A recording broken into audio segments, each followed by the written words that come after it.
coup, comme le disaient Alain et Maëlys, l'idée, ça va être de déterminer le budget SEO par rapport à une stratégie. On voit que c'est un sujet vaste qui peut parfois être subjectif, mais on va essayer de le rendre le plus objectif possible et réaliste.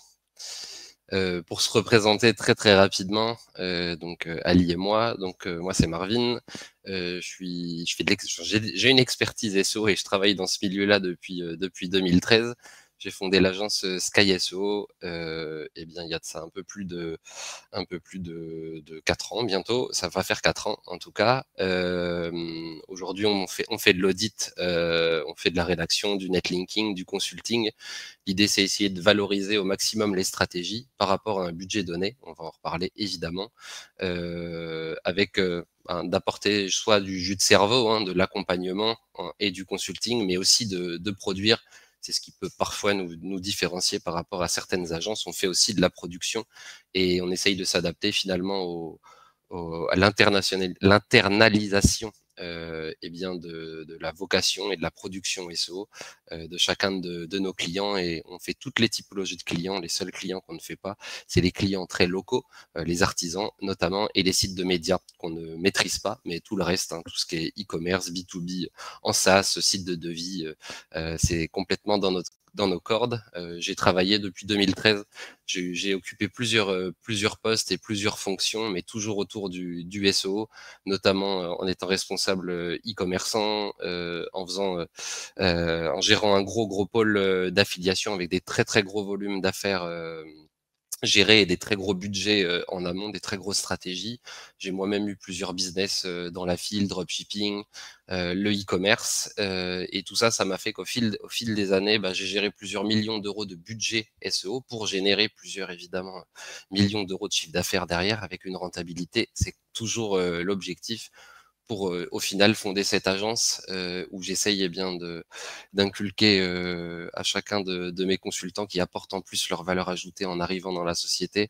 On essaye aussi d'amener à nos clients une expertise et une vision réaliste des choses, et en essayant de s'impliquer de manière structurée et très investie dans les stratégies de nos clients. Voilà, Ali, je te laisse te présenter. Yes. Merci Marvin. Donc moi, Ali, SEO depuis 2019, j'ai pu accompagner plus d'une cinquantaine de clients au fil des années, donc ce qui me permet d'avoir vu passer beaucoup de budget, beaucoup de stratégies, et de pouvoir donc vous présenter aujourd'hui avec Marvin cette conférence. Actuellement chez Sky SEO, je suis en gestion des grands comptes e-commerce ou lead gen. J'ai pu gérer donc plusieurs millions de CA clients, et actuellement je suis sur des clients qui ont des stratégies à 6 chiffres annuels. Et donc je suis vraiment sur la partie expertise stratégique et opérationnelle, donc contact avec les clients quotidiens, et au fur et à mesure des mois qui passent, j'ajuste les stratégies, les budgets, et puis je mets les pions, je mets les cases, je coche les cases là où il faut. Voilà, tout simplement. Donc on rentre dans le vif du sujet, donc toujours la notion de budget SEO. Cette notion de budget, elle est très très important et bien d'axer sur un objectif, parce que en réalité, euh, tout budget est bon à prendre, certes, mais il y a une notion d'objectif qui est très très très importante à prendre en compte. Effectivement, il faut intégrer le SEO dans un budget global d'acquisition. C'est une logique implacable. Aujourd'hui, est-ce que le SEO est votre stratégie principale d'acquisition, ou vous avez décidé que ça le sera, ou est-ce que le SEO s'inscrit dans une notion de croissance globale sur plein de typologies d'acquisition de prospects et évidemment de clients in fine, parce qu'en général, si on est là, c'est qu'on veut faire du chiffre d'affaires. Cette notion-là, elle est aussi en parallèle liée par rapport à la position stratégique où vous êtes placé. Aujourd'hui, est-ce que vous êtes un pure player? Si vous êtes un pure player, à mon avis, le SEO va faire partie très rapidement, ou fait déjà énormément partie de votre stratégie. Et donc, du coup, le pourcentage de budget que vous allez allouer à cette partie-là, elle va être importante, parce que bien l'objectif, c'est de performer, parce que c'est un enjeu majeur pour vous. Si aujourd'hui, vous êtes très fort sur le marché physique, imaginons que vous avez des magasins et que vous voulez développer la partie web, peut-être que la partie SEO, le budget SEO sera un enjeu moins majeur, et du moins potentiellement, vous allez avoir des objectifs qui vont être moins hauts et donc du coup le budget sera irrémédiablement moins élevé sur un marché identique par rapport à un concurrent qui lui serait un pur player. Est-ce que vous avez des objectifs avec le SEO de branding? Est-ce que vous avez des objectifs commerciaux? De la même façon, on sait qu'il y a des sites qui peuvent générer du trafic en SEO, mais tout simplement pour renforcer leur marque et que ça n'a pas un but direct de générer du business. On travaillera donc pas forcément sur les mêmes requêtes, on n'aura pas le même effort à réaliser et donc du coup le budget, évidemment, il va s'en faire ressentir et à plus ou moins grande échelle. L'internationalisation, par exemple, ça peut être un objectif SEO. Aujourd'hui, je suis bon en France, je veux m'externaliser sur d'autres pays. Ça va être un objectif budget pour l'internationalisation. Donc de la même façon, sur d'autres marchés, on va le voir, la notion de marché est fondamentale. Et donc, du coup, le budget SEO va plus ou moins être très élevé. Vous voulez lancer une nouvelle gamme, une nouvelle typologie de produits. Vous êtes un vendeur d'articles de sport, vous n'aviez pas de chaussures de running, vous voulez lancer de la chaussure de running sur votre site. Du coup, le budget SEO va pas forcément être dans la même logique que vous l'avez toujours fait parce que vous rentrez sur un nouveau marché et donc il va falloir l'adapter. Et l'effort à faire va être plus ou moins élevé. La notion aussi de positionnement, de maturité finalement de votre site. Est-ce que vous êtes dans une phase de lancement? Le site aujourd'hui, il n'existe pas, il va être lancé milieu d'année. Là, évidemment, l'effort SEO ne sera pas le même que si vous êtes dans une notion d'accélération de croissance parce que vous avez une maturité qui est déjà élevée. Vous êtes déjà positionné sur des top 10, vous générez déjà du chiffre d'affaires, il y a déjà un travail de plusieurs années qui a été fait. Sur le même marché, si vous êtes à ces deux positions, évidemment, ça ne sera pas le même effort à faire parce qu'il va falloir rattraper la concurrence si vous êtes en lancement et en accélération de croissance. Si vous avez déjà une maturité élevée, l'effort sera potentiellement moindre ou du moins va être tout aussi important, mais avec un ROI peut-être plus fort. On reparlera de ce ROI après. Et puis regagner de la croissance perdue. Imaginons un site qui a été hacké depuis 6 mois, qui a perdu toutes ses positions. C'est peut-être pas le même effort à faire que s'il ne l'avait pas été. Donc tout ça, c'est des conditions qui nous amènent à vraiment déjà avoir des notions micro dans le budget. La position sur le marché attendue, c'est la même chose. Ça rejoint un peu la position stratégique d'un site. Est-ce que je veux devenir leader? Est-ce que je veux être un top challenger? Est-ce que je veux être un challenger SEO? Donc des notions de marché avec des parts de marché plus ou moins importantes. Est-ce que je veux simplement me mettre en conformité? C'est parfois des demandes qu'on a. Moi, je suis en train de faire une refonte, par exemple. Je suis un site, je fais une refonte.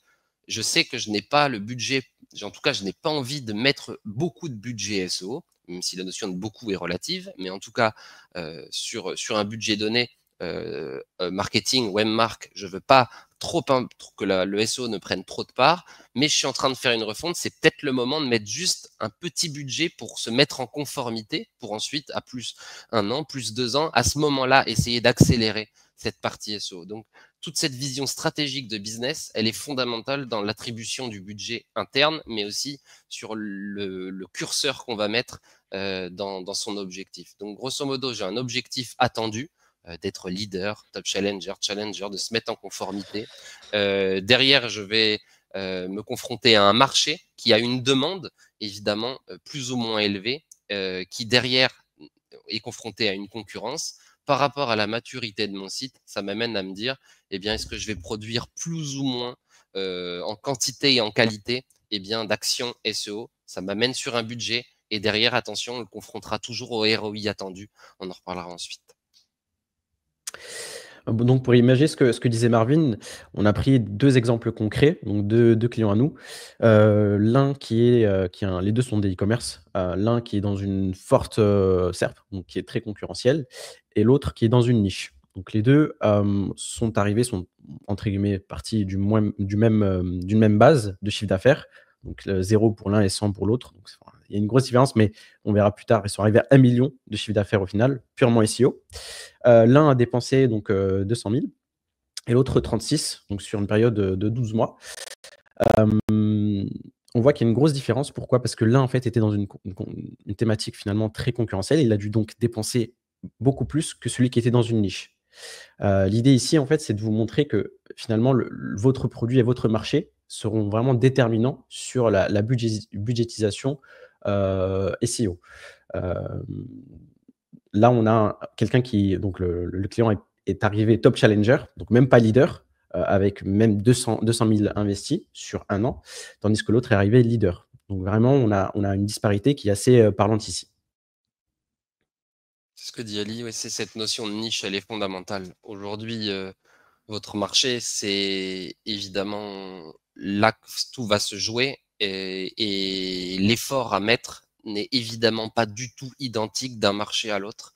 Et ça, c'est fondamental parce que la notion d'investissement et de retour sur investissement va énormément jouer. C'est ce qu'on annonçait dans le slide précédent. Et par ailleurs, ici, on a évidemment pris des cas extrêmes, mais c'est pour bien matérialiser cela.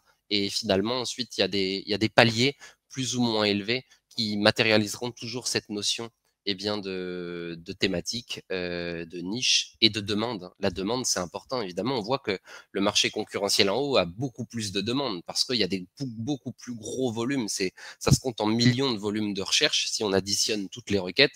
Quand en bas, le marché du site e-commerce qui est très très très niché est beaucoup plus recentré. Et attention, comme le dit Ali, en bas, le site est déjà leader. En fait, il a quasiment atteint un plafond de verre. C'est une vraie réalité. Alors qu'en haut, on peut aller beaucoup plus haut. On peut aller sur des niveaux de chiffre d'affaires en dizaines de millions d'euros à terme. Donc voilà, attention, en haut, on est vraiment sur un site qui est en 100% lancement, hein. Le site n'existait C'est ça. quasiment pas. En bas, on était sur un site voilà, qui vivotait sur un marché très niché, hein, et là, on a vraiment poussé le curseur au maximum. Et l'idée, c'est que ici, super marché, parce que hautement rentable. Par contre, plafond de verre. Derrière, il va falloir que le client aille chercher d'autres méthodes d'acquisition derrière.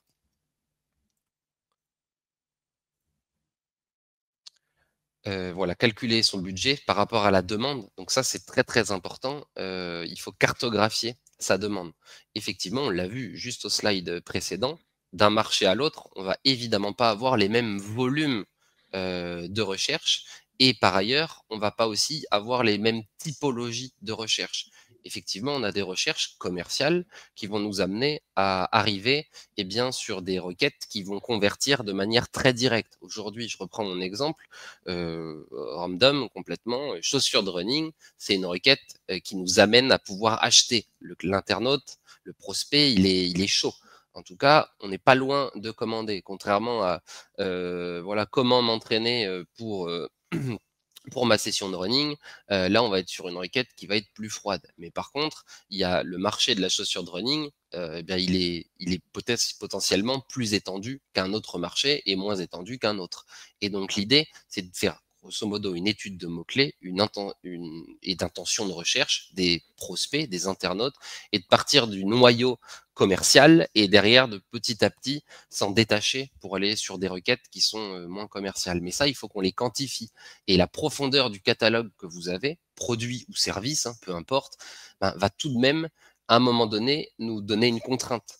D'un marché à l'autre, on va pas pouvoir travailler sur bien, le même volume et donc du coup, évidemment, ça va obligatoirement agir derrière bien, sur le ROI et donc il faut matérialiser le budget. Le pire des cas, c'est un marché hautement concurrentiel avec une très faible demande commerciale. Du coup, on a que quelques landing pages. Je prends un exemple de SaaS, par exemple de logiciels. Vous vendez des suites de logiciels, vous en vendez 3, par exemple. Les requêtes commerciales autour du logiciel, elles vont être très restreintes. En fait, j'ai pas de catalogue pour développer énormément de pages, de landing qui vont chercher des requêtes qui vont nous apporter un chiffre d'affaires direct. Je vais être quasiment obligé d'aller chercher que de la requête informationnelle qui est beaucoup moins chaude en achat. Et donc, du coup, là, on va être dans le cas le plus complexe parce que par ailleurs, je vais devoir dépenser énormément en autorité pour tout simplement ranker au moins sur mes requêtes commerciales d'une part, mais aussi sur toutes ces informationnelles qui seront peut-être moins héroïstes.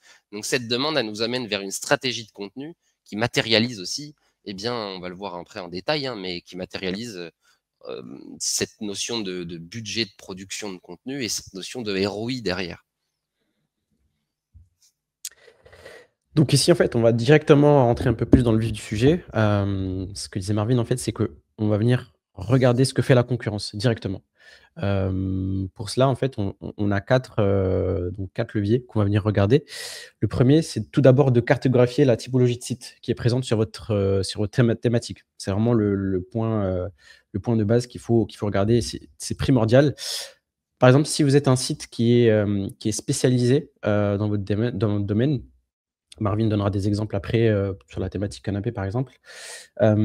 Si vous êtes en fait un spécialiste, vous aurez beaucoup plus de facilité à prendre des parts de marché en SEO, plutôt qu'un généraliste.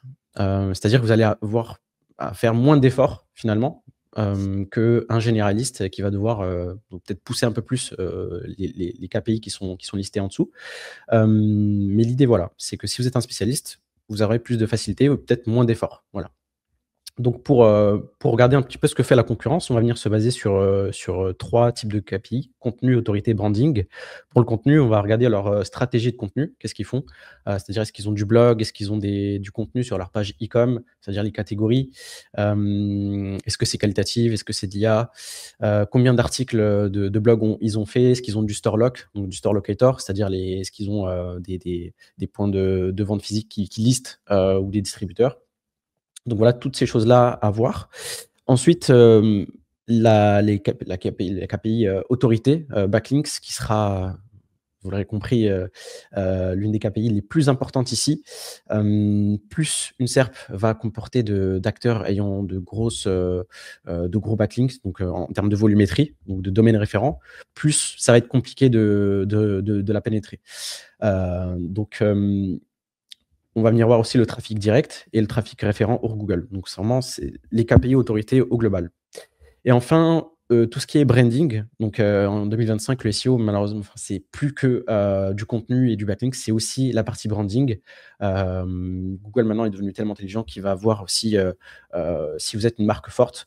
Donc là, c'est, typiquement, vous pouvez faire un test, qui est assez sympa, c'est, de taper votre marque plus votre mot-clé commercial sur Google Trends et de voir, s'il y a une certaine, si vous êtes assez bas comparé à la requête commerciale. Et puis voir aussi, avec des petites commandes, par exemple, présence in-text sur Google. Ça vous permet aussi de voir, votre site, d'un point de vue branding. Quelques exemples ici qui ont été pris de manière complètement aléatoire, mais pour matérialiser cette notion de concurrence. Donc là, on s'attardera sur un KPI backlinks qui est mis à mal en ce moment sur Twitter, pardon, sur LinkedIn. Mais je pense que ces personnes-là ne doivent pas vraiment travailler dans le SEO pour comprendre l'intérêt encore aujourd'hui, même s'il peut parfois être minoré, mais l'intérêt primordial des backlinks. On est une conférence Links Garden et je peux aller que dans leur sens. C'est une évidence absolue. Aujourd'hui, je veux être présent sur la SERP assurance moto. A priori, si je n'ai pas de backlinks et si je travaille uniquement mon contenu de manière le plus qualitatif possible, ça va être compliqué. Ça, c'est une réalité absolue. Mais ce que je voulais dire par là, c'était un aparté, pardon, c'était tout de même de dire qu'aujourd'hui, le taux de thématisation du site, il est fondamental. Et cette SERP, elle le montre bien. Ces résultats de recherche le montrent vraiment bien. Aujourd'hui, on voit que le premier, c'est April Moto, le troisième Mutuelle des motards et AMV en cinquième. Regardez leur volumétrie finalement globale de backlinks. C'est plutôt en moyenne sur cette SERP ceux qui ont le moins de backlinks, 1200, 837 et 799. Par contre, c'est eux qui en ont le moins parce que aussi ils sont évidemment nichés. C'est des assurances moto, c'est leur cœur de métier. Et ça, Google le valorise. Ils ont besoin de faire moins d'efforts ici en termes d'autorité, et bien tout simplement que des assureurs au sens générique, comme la Maif, la Massif, par exemple, ou la MAF. Et aussi par rapport aux comparateurs comme le Lynx et les Furets. Donc aujourd'hui, par contre, ça reste un marché hautement concurrentiel parce que même les ultra spécialistes, que sont les assureurs moto, ont des volumétries ici de backlinks importantes.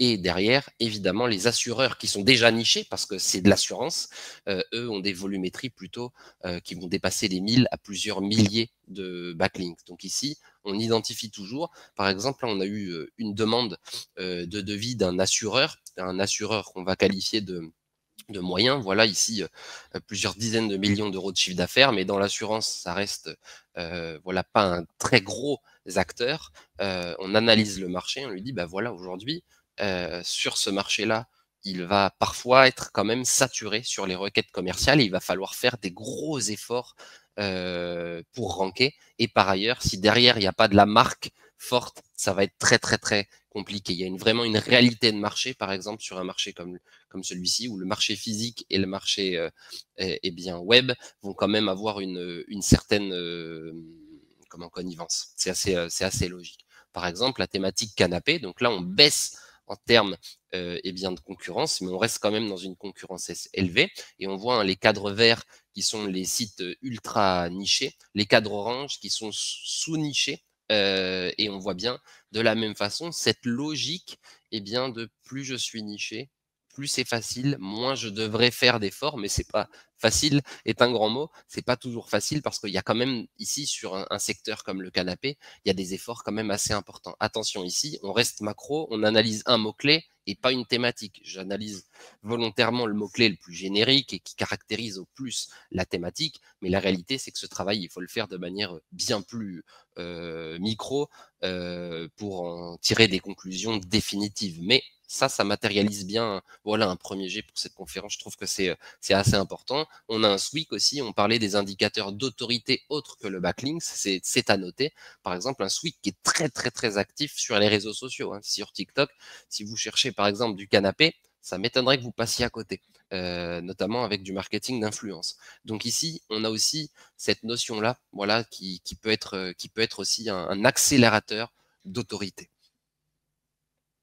Et puis enfin, une autre requête, conteneur aménagé, hein, c'est un beau volume, tout de même 5400 recherches. Et vous voyez ici, dans le top 10, on a 9 acteurs nichés du secteur, mais 9 acteurs qui ont une autorité, ici toujours matérialisée par la colonne Referring Domain, donc si on fait un abus de langage, backlinks, bien, avec un niveau plutôt faible.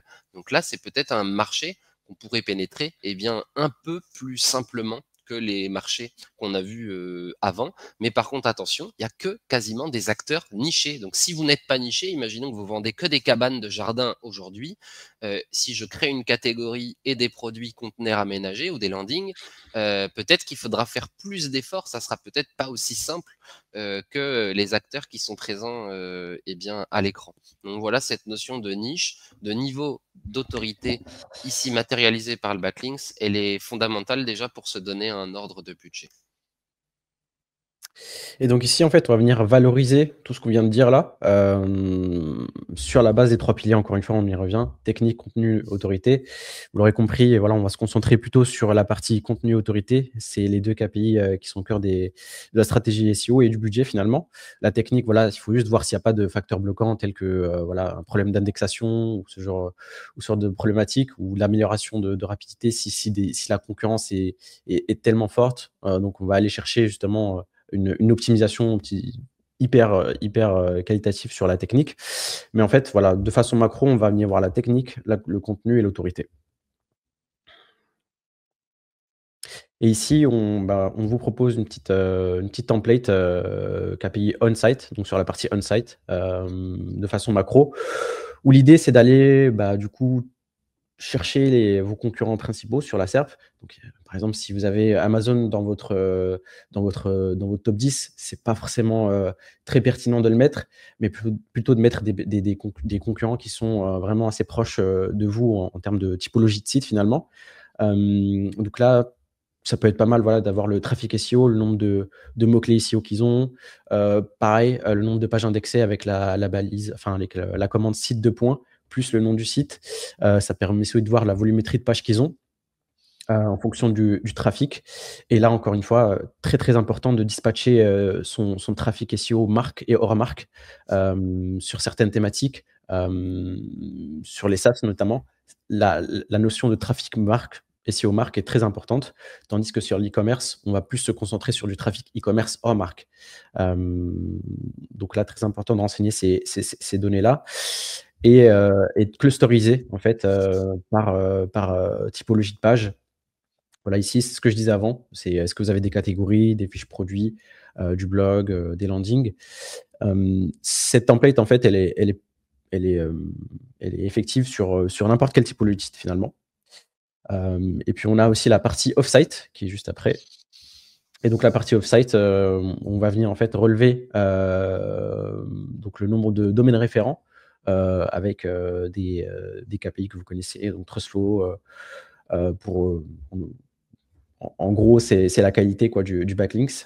Voilà, ils en parleront mieux que moi dans les prochaines conférences, mais en tout cas, voilà, c'est important de qualifier aussi la qualité, des backlinks de vos concurrents, tout simplement.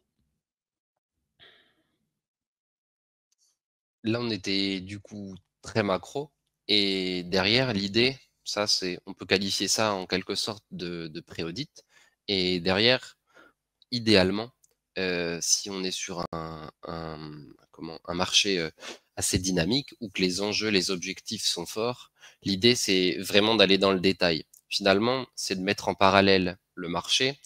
Par ailleurs, on a énormément insisté sur la concurrence, mais on peut faire des choses que la concurrence ne fait pas.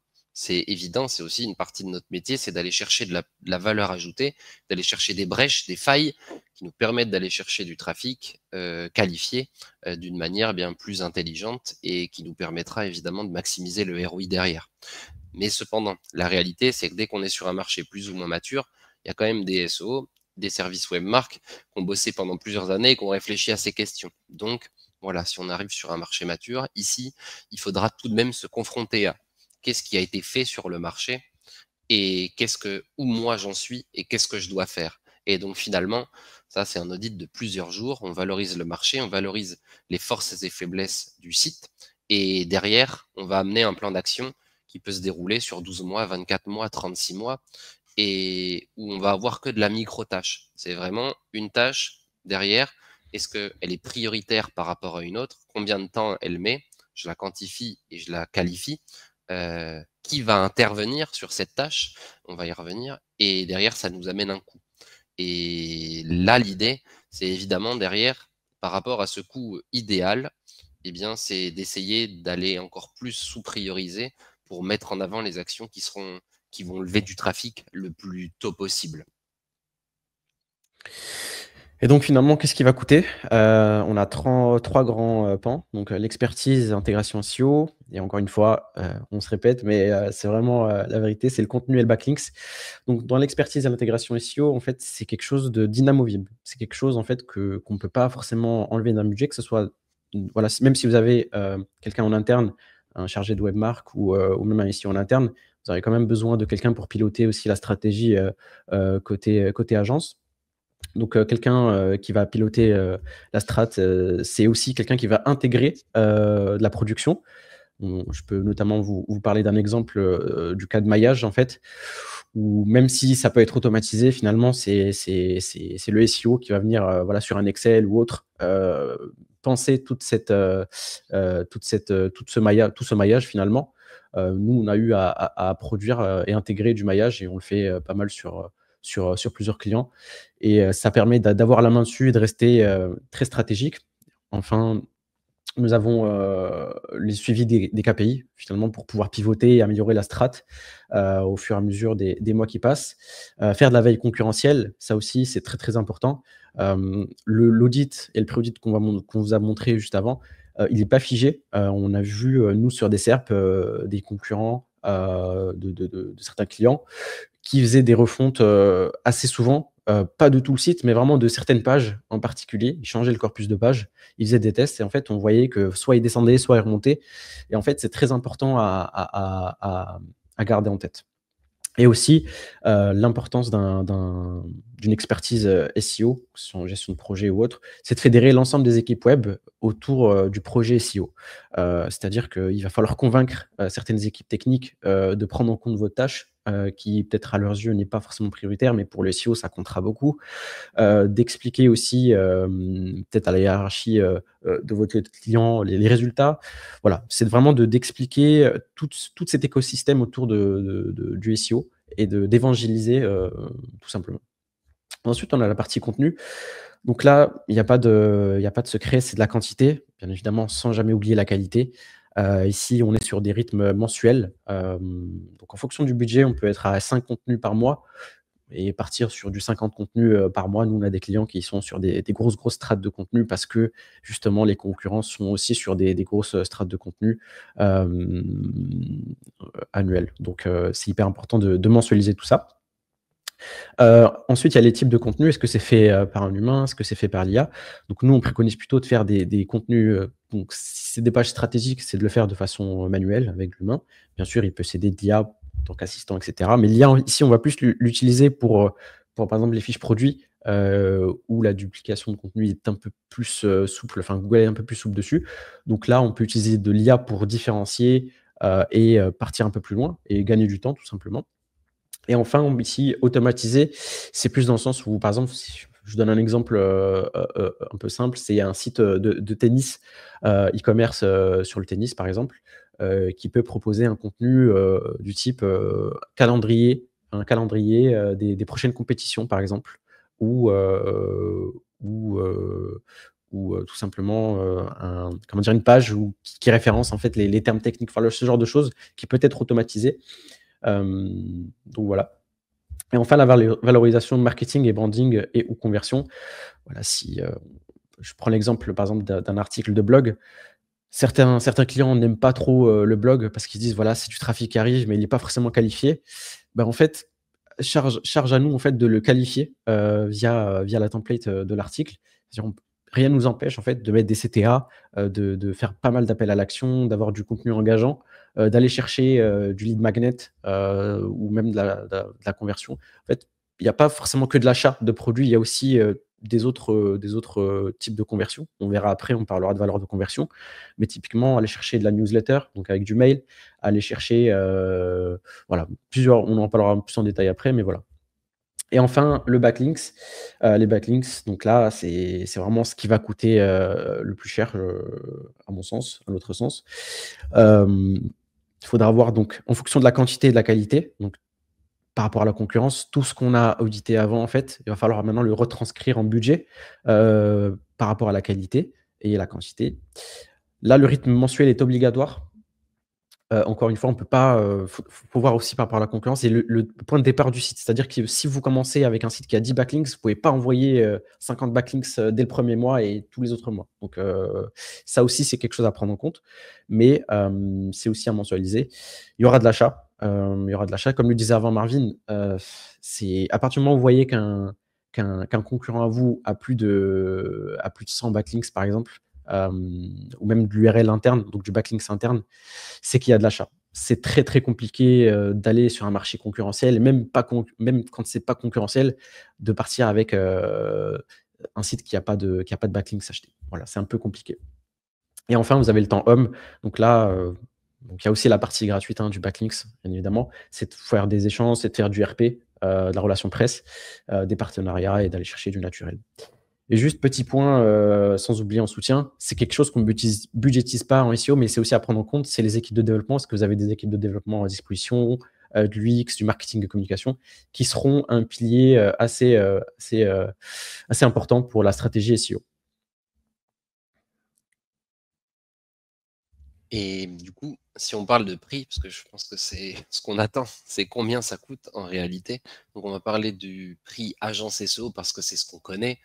Et je vais pas me permettre voilà, d'envoyer des notions de budget avec de l'internalisation, pardon, où évidemment ça dépendra du salaire, du temps, du poste. Mais en tout cas, on a vu qu'il y avait des grands piliers de production. Ces piliers de production, c'était il faut du jus de cerveau, il faut de l'expertise, il faut de l'intégration SEO, il faut évidemment rédiger. Et Ali, ici, je reviens juste, mais quand on parle de contenu et de rythme mensuel, c'est ce que voulait dire Ali, mais en réalité, la nécessité, c'est de créer de nouvelles pages et d'améliorer ces pages pour augmenter la part du gâteau, mais aussi augmenter la grosseur du gâteau. Aujourd'hui, dans le sens où plus vous créerez de pages, plus vous allez vous donner la potentialité d'aller chercher de nouveaux internautes.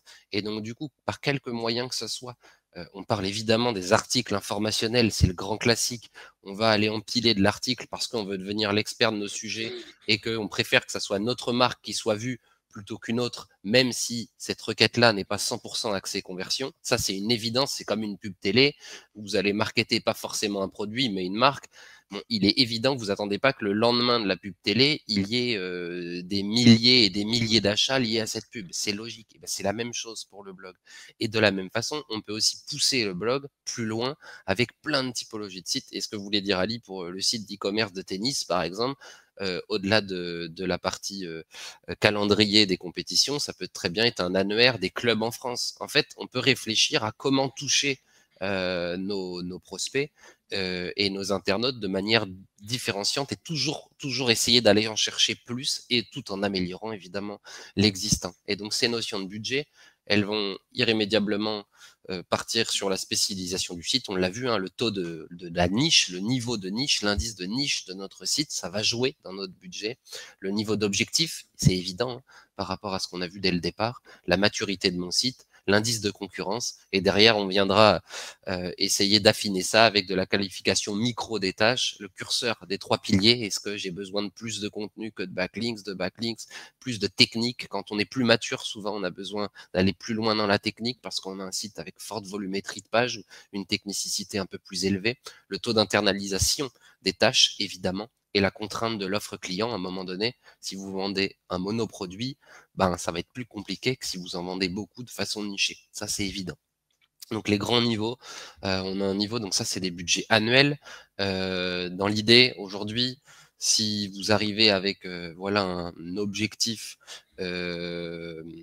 ou un marché faible ou un objectif faible, très souvent on va pouvoir commencer une stratégie de la conformité à aller chercher un petit peu de part de marché de 2000 à 3000 euros par mois. On peut aussi aller chercher beaucoup de parts de marché. On l'a vu, hein, le client à 36K tout à l'heure, sur un marché ultra faible avec de la forte demande. Mais ça, c'est le meilleur absolu cas.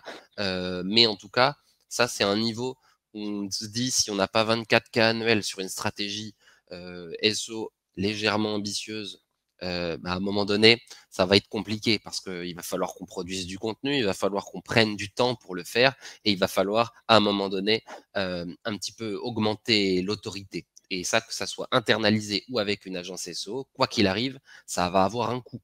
C'est évident.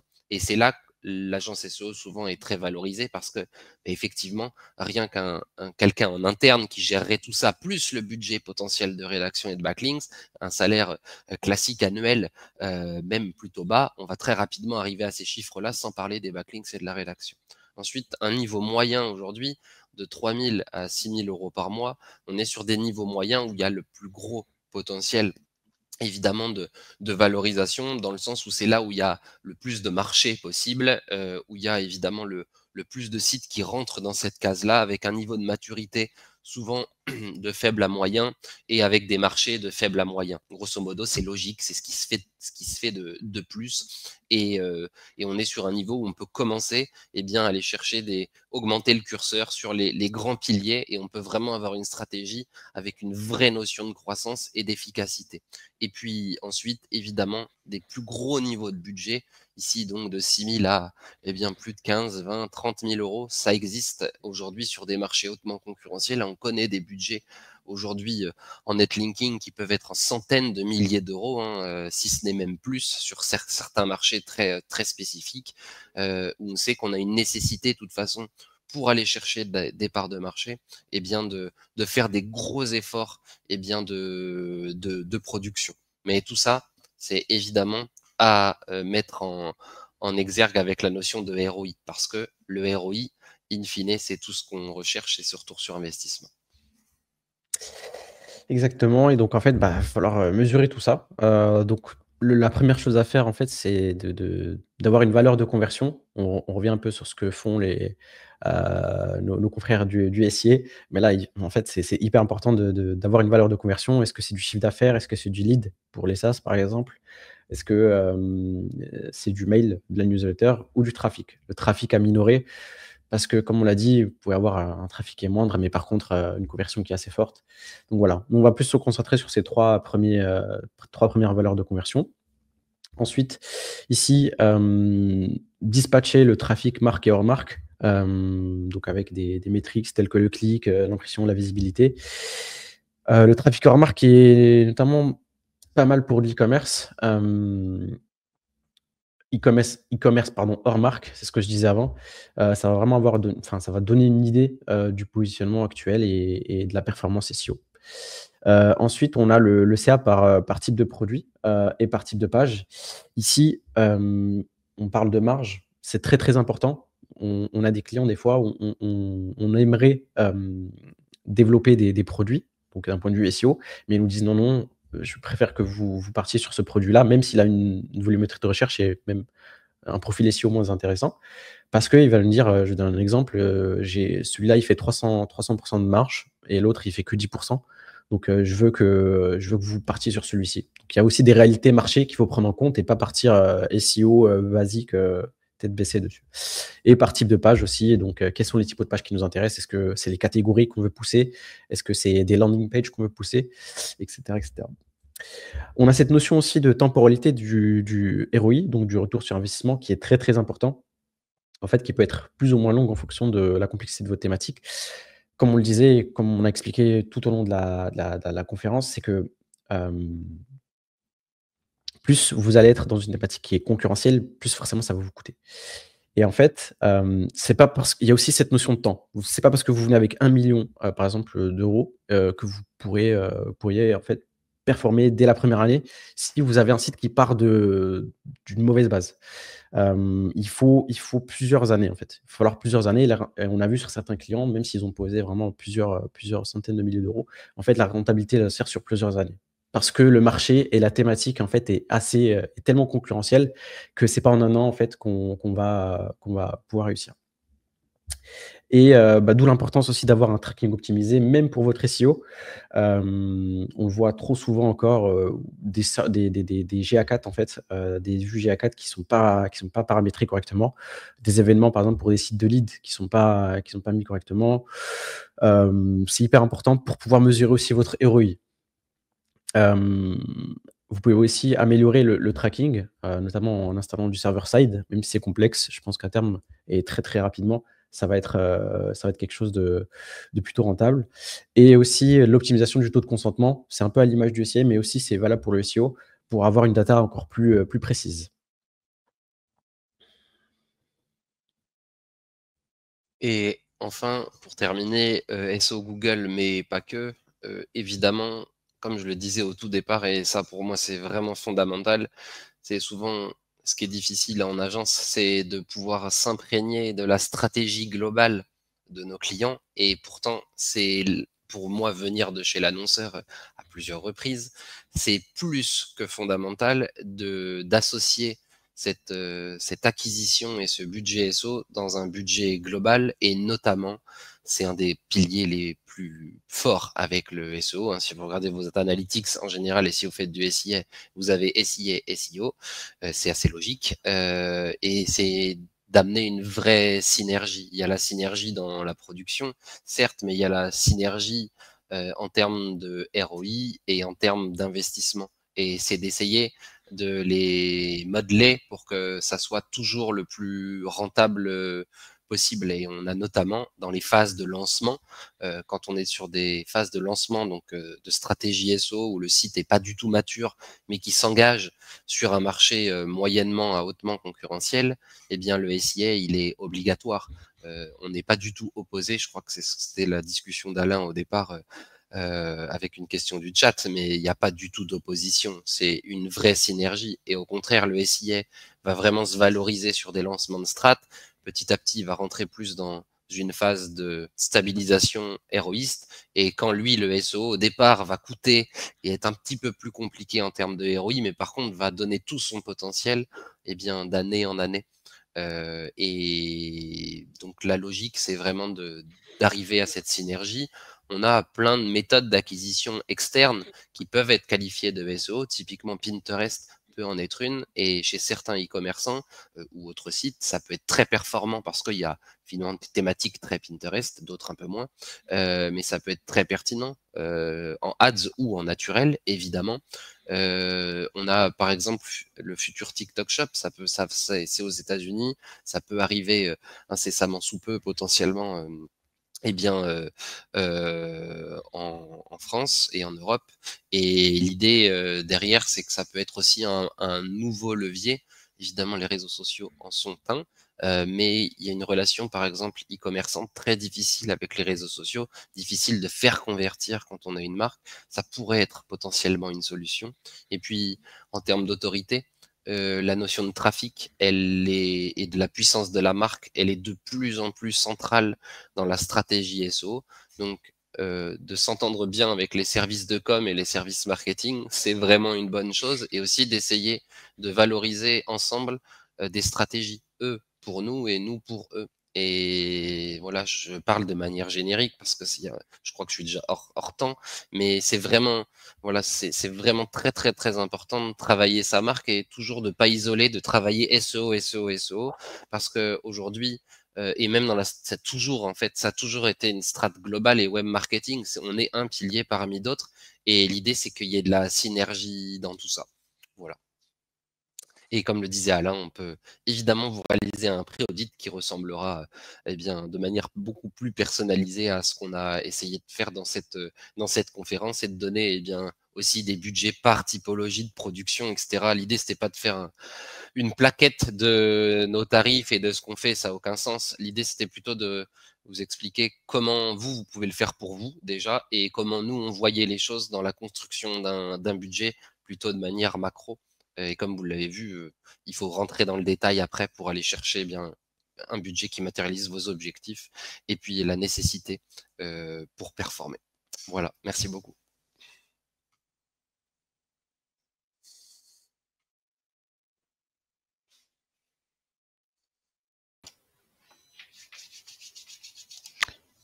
On t'entend pas là.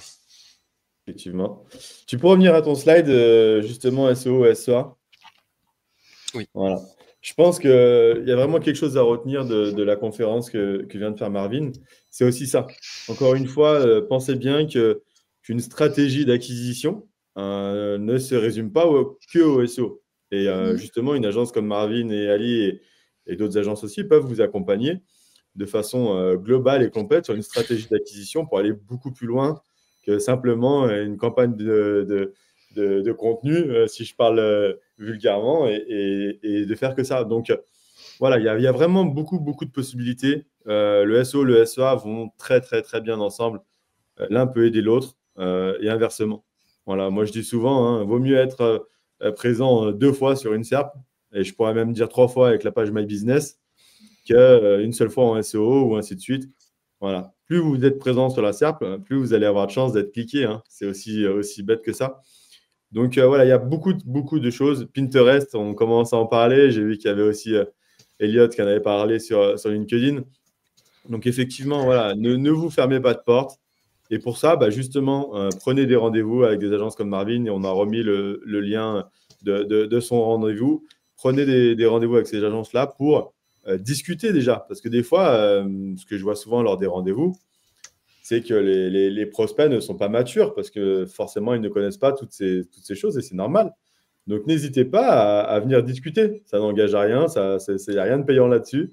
Donc, n'hésitez pas à venir voir tout le monde. Donc, on a remis le calendrier de Marvin et Ali pour que vous puissiez profiter de cette audit gratuite qu'il a mis à votre disposition pour cette conférence. Merci à vous deux pour cette conférence. Encore une fois, beaucoup de concrets, beaucoup de chiffres. Voilà, je pense que tout le monde y voit un peu plus clair sur ça et toutes les possibilités qu'on peut avoir. Et justement, on avait une question assez marrante et je vais la mettre parce que justement, ça revient avec ton rendez-vous. On aura accès aux templates. Alors comme ça, non, Marvin ne les donnera pas aussi facilement, je pense. Mais par contre, lors du rendez-vous, il pourra vous montrer tout ça là-dessus et comment il fonctionne sur ça. Oui, contactez-moi, il n'y a pas de souci. Voilà, il est plutôt accessible, Marvin. On avait comment savoir si on est dans la bonne niche. Alors, je commence, Marvin, je me permets. Oui. Comment savoir si on est dans la bonne niche? En fait, j'ai envie de dire, il faut déjà savoir ce que toi, tu veux vendre. Parce que si tu cherches d'abord la niche accessible en termes de travail pour aller d'abord sur cette niche-là, je ne sais pas si ça fonctionne bien. À voir. Je ne sais pas ce que tu en penses, toi, Marvin. En fait, la question me fait sourciller parce que comment savoir si on est dans la bonne niche? A priori, la niche dans laquelle on est, donc là, Elisabeth affirme qu'elle est dans cette niche-là, a priori, si elle est bonne ou pas bonne, peut-être dans la notion SEO, est-ce que le SEO est un bon pilier, une bonne méthode d'acquisition rentable pour cette niche-là? Ben, précisément, il faut faire une étude de la demande, comme on l'a vu tout à l'heure, c'est cartographier la demande. C'est aujourd'hui la niche dans laquelle je suis. Quels sont les mots-clés, pour faire générique, commerciaux et informationnels qui la qualifient? Comment mes prospects recherchent mon produit? Ça, c'est le plus facile. Ensuite, comment mes prospects recherchent autour de mon produit, et ensuite comment mes prospects recherchent dans ma thématique, quelles sont leurs problématiques, quelles sont leurs interrogations. Et au final, bah, c'est un plan de rédac. Grosso modo, on a un plan édito de 50 pages, 200 pages, 10 000 pages à créer. On parlait tout à l'heure de la boutique. Il y a un e-commerce de tennis qui décide de mettre à disposition un super agenda comment à jour des compétitions de tennis en France. En fait, c'est une autre façon de faire venir des prospects sur son site, de brander, de mettre sa marque sous les yeux des internautes, de prendre un mail et de les re-shooter en newsletter. En fait, pourtant, ça n'a rien à voir avec le e-commerce, mais en fait, on va encore plus loin que le basique catégorie, fiche produit, page marque, store lock, etc. On peut toujours trouver quelque chose, mais par contre, c'est une question de renta derrière. Ça va coûter du temps de dev, ça va coûter du temps de ranking, peut-être un peu de. Il y a certainement déjà des gens qui font ça, et voire des sites spécialisés dans l'agenda. Et donc, du coup, après, c'est de matérialiser ça, où on en est avec son entreprise, quel est son investissement possible. En fait, c'est qu'une question. La réalité, on parle de budget, mais c'est qu'une question d'argent et de renta. Voilà. Après, il faut le jus de cerveau, l'intelligence de toutes les équipes matérialiseront la réussite ou non. Mais la vérité, c'est que le SEO c'est pas de la magie en fait. Ça ne l'est plus. Ça l'a été parce qu'à un moment donné, en 2012, il suffisait de créer une page, de mettre 3 backlinks à 1 euro ou même gratos en automatique pour que ranker. Mais en fait, aujourd'hui, il y a des sites, des marchés où il y a des sites internet, ça fait 15 ans qu'ils travaillent en fait, 15 ans qu'ils investissent. Et aujourd'hui, si nous, on veut arriver avec comme une fleur et dire ah bah moi je veux performer en 1 an et je vais être rentable, ben en fait, ce qu'on n'a pas dit aussi, c'est que on a parlé de temporalité, mais Google a un historique. Il comprend bien que on ne peut pas arriver comme une fleur avec tout le budget du monde et pénétrer un marché en SEO.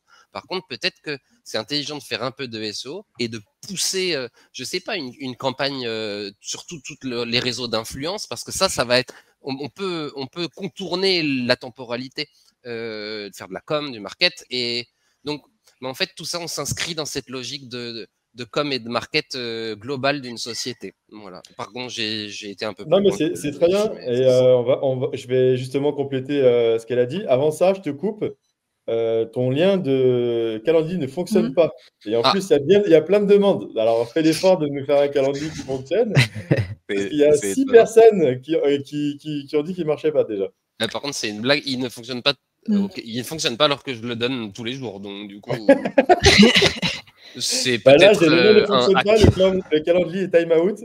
Donc, à vérifier si on a le bon ou je ne sais pas. Mais colle-le toi peut-être directement dans le chat pour être sûr.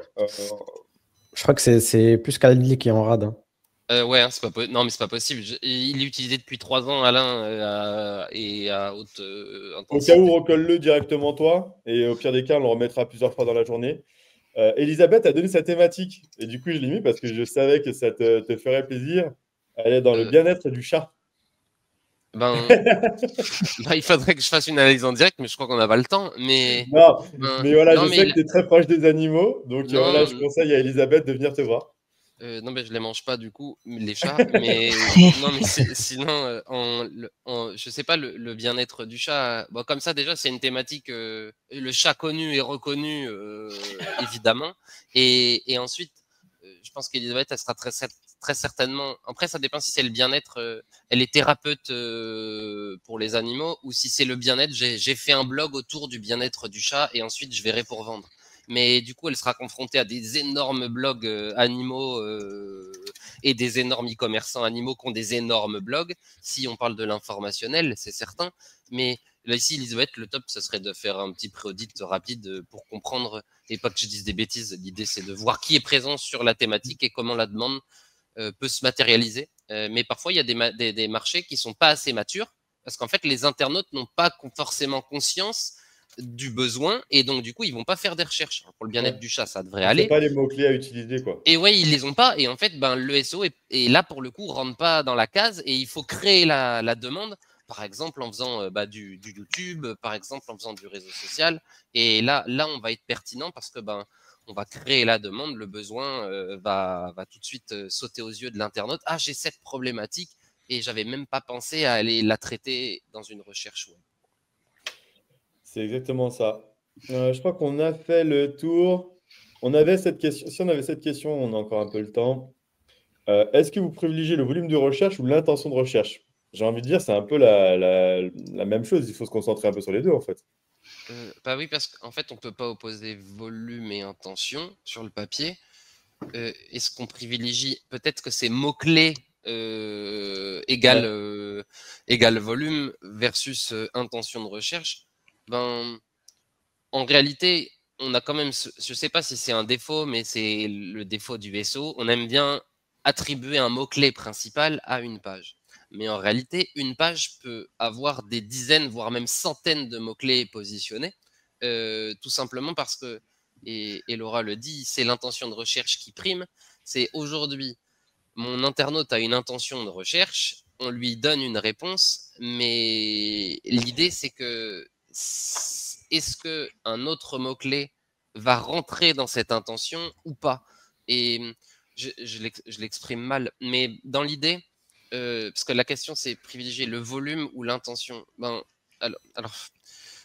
fait, c'est l'intention, on va dire ça comme ça. C'est l'intention où on appose un gros mot-clé pour cartographier ça dans un Excel, en gros. Mais dans l'idée, c'est répondre à une intention de la manière la plus développée possible. Et dites-vous que vous avez votre intention, vous faites la recherche avec le top mot-clé, vous lisez les contenus, la réalité c'est ça, et vous devez faire mieux et différemment, ou mieux avec la même structure, ou différemment pour avoir le truc qui fera que Google et les internautes resteront plus et vous valoriseront.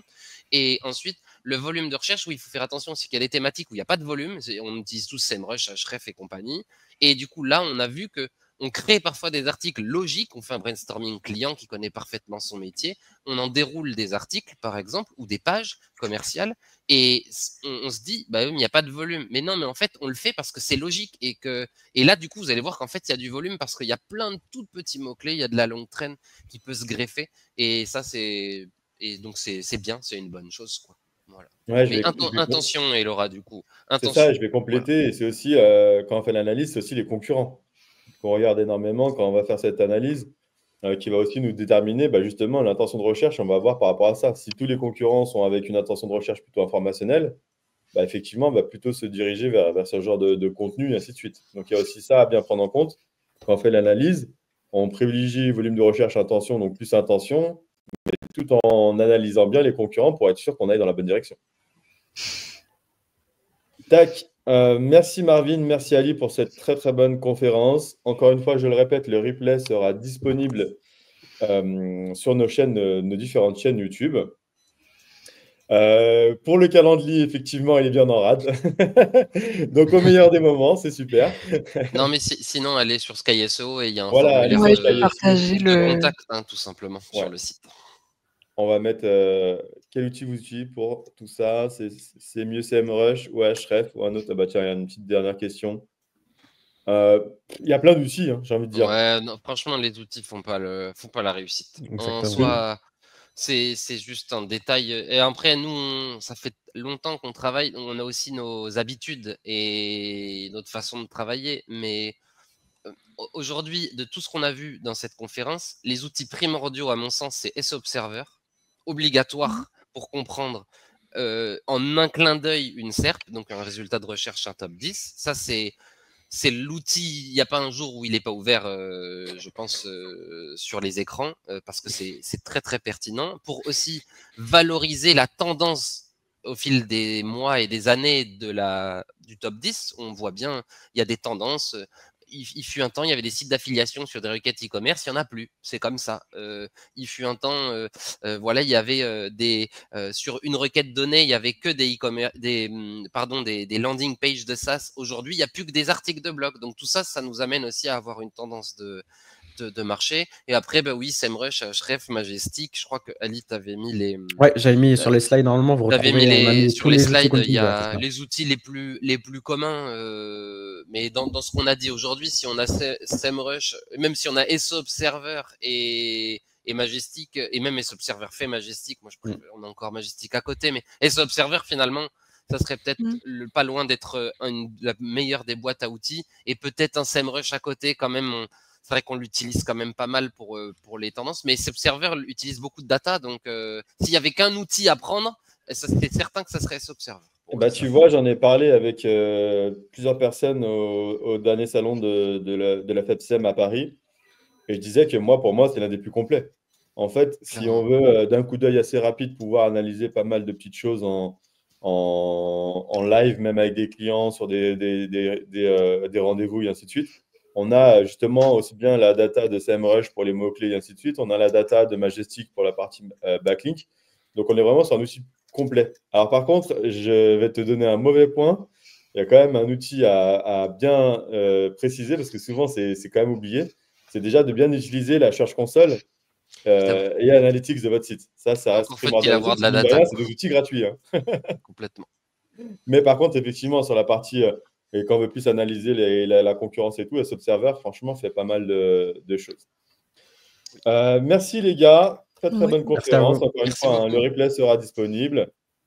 Allez sur Sky SEO du coup pour le moment, si le calendrier ne veut pas se réveiller. En tout cas, voilà. Et puis dans tous les cas, allez le voir sur les réseaux sociaux si besoin. Il est plutôt disponible. À bientôt les gars. À bientôt, merci beaucoup. À bientôt, bonne journée. Merci à tous.